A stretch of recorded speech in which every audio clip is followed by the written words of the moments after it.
वो हमारा स्कूल का दिन था जब मैं एक श्रुति नाम की लड़की को पसंद करता था। उस समय मैं 10th क्लास में था। श्रुति भी 10th क्लास में ही थी। हम दोनों एक दूसरे को पसंद करते थे। उस समय मैंने अपनी दिल की बात उसे बताई और उसने मेरे प्यार को एक्सेप्ट कर लिया। हम दोनों एक ही बस में स्कूल जाया करते थे। बस में अक्सर मैं उसकी बगल वाली सीट पे बैठ जाया करता था और वो पल मानो मेरी ज़िंदगी के सबसे खूबसूरत पल थे। क्लास में लगभग सभी को हमारे प्यार के बारे में पता था। मेरे दोस्त हमेशा श्रुति का नाम लेकर मुझे चिढ़ाया करते थे। श्रुति और मैं लंच के समय साथ में खाना खाते थे और खाते हुए अपने फ्यूचर की बातें किया करते थे। रात के वक्त हम दोनों एक दूसरे से ढेर सारी बातें करते। हम दोनों अपने अपने सपने एक दूसरे को बताते और न जाने बात करते करते कब हमें नींद आ जाती और हम सो जाते थे। अभी अगर मेरे घर में कोई रिश्तेदार आ जाता तो रात को मैं छत पे जाकर बातें करता। यहाँ तक कि मैं ठंड के मौसम में भी छत पे जाकर श्रुति से बातें करता। हम दोनों ने साथ में न जाने क्या क्या सपने देखे थे। शादी, बच्चे और यहाँ तक कि हमने बच्चों के नाम भी सोच रखे थे। स्कूल तक तो हम दोनों के प्यार की गाड़ी काफ़ी अच्छी चल रही थी, लेकिन जैसे ही हम कॉलेज में गए तो धीरे धीरे सब कुछ बदलने लगा। कॉलेज में आने के बाद श्रुति अब पहले जैसी नहीं रही। वो मुझे अब इग्नोर करने लगी। अब ना वो पहले जैसी बातें करती और ना वो मेरी तरफ देखती। मैं सोचने लगा ये श्रुति को क्या होता जा रहा है, वो मेरे साथ ऐसा क्यों कर रही है।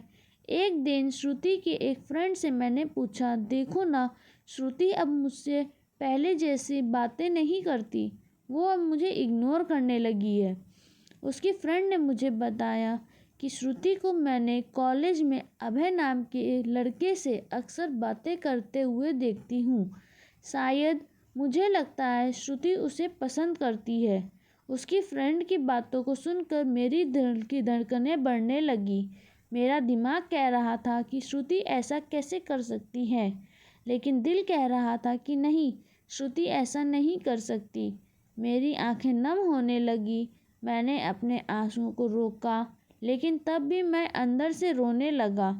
घर जाकर मैंने श्रुति का फेसबुक अकाउंट और इंस्टाग्राम अकाउंट चेक किया।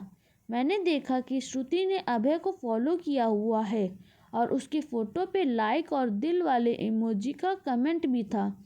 मैंने तुरंत श्रुति को कॉल किया, लेकिन उसने मेरे कॉल का जवाब ही नहीं दिया। अगले दिन जब मैं कॉलेज गया तो श्रुति से मैंने पूछा, क्या तुम अभय को पसंद करती हो?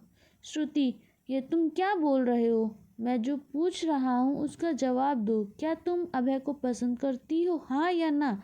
श्रुति, अभय और मैं बस अच्छे दोस्त हैं। उसने मेरे सवालों का जवाब नहीं दिया।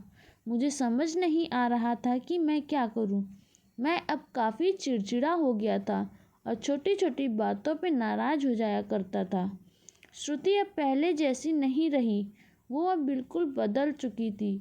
एक दिन मैंने श्रुति को अभय का हाथ पकड़कर कॉलेज ग्राउंड में बातें करते हुए देखा। मैंने अपने फ़ोन से उन दोनों का फ़ोटो क्लिक कर लिया। कॉलेज ख़त्म होने के बाद मैं श्रुति के पास गया और उससे कहा, श्रुति, 2 मिनट, मुझे तुमसे कुछ बातें करनी है। श्रुति, हाँ बोलो, क्या बात करनी है? राजीव, तुम अभय को लाइक करती हो ना? श्रुति, मैंने तुम्हें कल ही बोला था कि अभय और मैं बस एक अच्छे दोस्त हैं। राजीव, सिर्फ अच्छे दोस्त हो ना? तो ये फ़ोटो देखो, एक दूसरे का हाथ पकड़कर क्या बातें हो रही थी। श्रुति गुस्से से मेरी तरफ देखी और बोली, हाँ, मैं उसे लाइक करती हूँ, तुम्हें उससे क्या प्रॉब्लम है? राजीव, श्रुति, हम दोनों स्कूल से एक दूसरे से प्यार करते हैं, तो फिर ये बीच में अभय कहाँ से आ गया? श्रुति, स्कूल लाइफ वो हमारा बचपना था, बस वो प्यार नहीं था और हम सिर्फ एक अच्छे दोस्त हैं। मैं अब जा रही हूँ, बाय। हम बस अच्छे दोस्त हैं, ये बोलकर वो बड़ी आसानी से चली गई। मेरे और मेरे फीलिंग्स के बारे में उसने एक पल भी नहीं सोचा। मैंने तो उससे सच्चा प्यार किया था। उस रात मेरे आंखों में आंसू और नज़रों के सामने वो पुरानी यादें साफ दिखाई दे रहा था।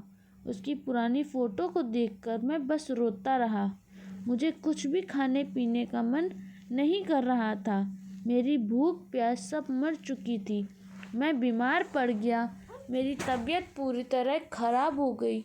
मैं कई दिनों तक कॉलेज भी नहीं गया। रात को जब भी उसे ऑनलाइन देखता तो मुझे बहुत तकलीफ़ होती। जब मैं उसे मैसेज करता तो वो मेरे मैसेज का जवाब नहीं देती। मैं बस ये चाहता था कि वो मुझसे बात करे, लेकिन वो मुझे अब भूल गई थी। श्रुति मेरा पहला प्यार था। कहते हैं कि पहले प्यार को आप भुला नहीं पाते हो। मैं भी उसकी यादों को नहीं भुला पाया। आज भी जब मैं अपने स्कूल के रास्ते से गुजरता हूँ तो वो पुरानी यादें फिर से ताज़ा होने लगती हैं। अब कॉलेज में दोस्तों से मुस्कुराते हुए मिलता हूँ, लेकिन अंदर से आज भी दुखी हूँ। अब ये दुख कब कम होगा मुझे नहीं पता। जीवन में जैसा हम सोचते हैं वैसा नहीं होता। आप सच्चे हो इसका ये मतलब नहीं कि सामने वाला भी सच्चा हो। वक्त के साथ इंसान भी बदल जाते हैं।